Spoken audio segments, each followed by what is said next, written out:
Hey guys, welcome back. I'm here tonight to do a problem that was requested by a viewer. This problem is the following. The equation below describes the complete combustion of propane, C3H8. Alright, and they list some bond energies over here, off to the side. Let me see those bond energies. And here's the question. It says, what is the total amount of energy required to break all the bonds in propane? Alright, first of all, we got to make sure that you know that this one is propane right here, okay? This is propane. And the reason why they've given us this structure is so we can figure out all of our bonds. Now, over here, they list carbon-hydrogen bonds, which we will definitely need for this propane. And we will also need the carbon-to-carbon bonds as well. Okay. Now, you do need to know this. As far as like how many carbon-to-hydrogen bonds do we have? Well, looking at this, we've got one.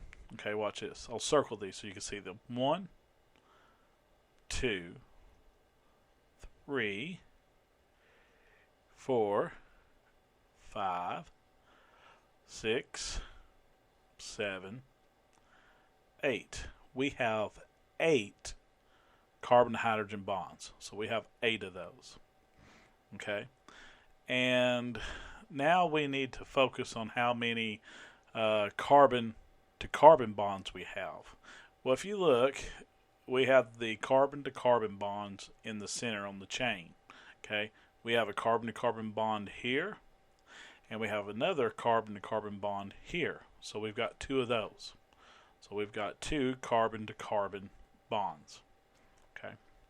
Now, what we need to do is we need to plug in the numbers of the bond energies for the carbon-to-hydrogen and the carbon-to-carbon. Now, if you notice, in the balanced equation here, there is not a number. That number is understood to be 1.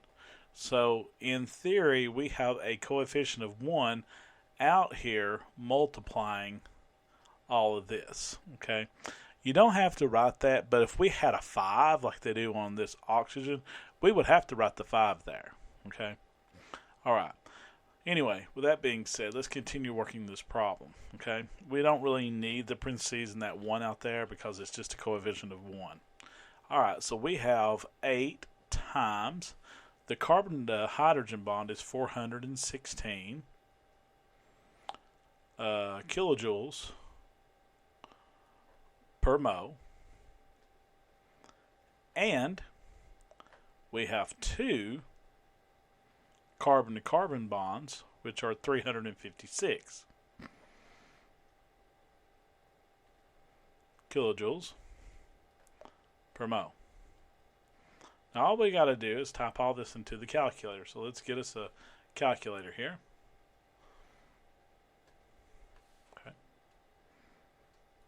Alright, so we have 8 times 416 plus 2 times 356. Press enter. Alright, that gives us a total of, let me go ahead and write equal sign here. That gives us a total of 4,040. And our units is kilojoules per mole. And that's the amount of energy that is required to break all the bonds in that propane. Alright guys, I hope that this video was helpful in determining the total amount of energy required to break all the bonds in propane. So y'all have a great night.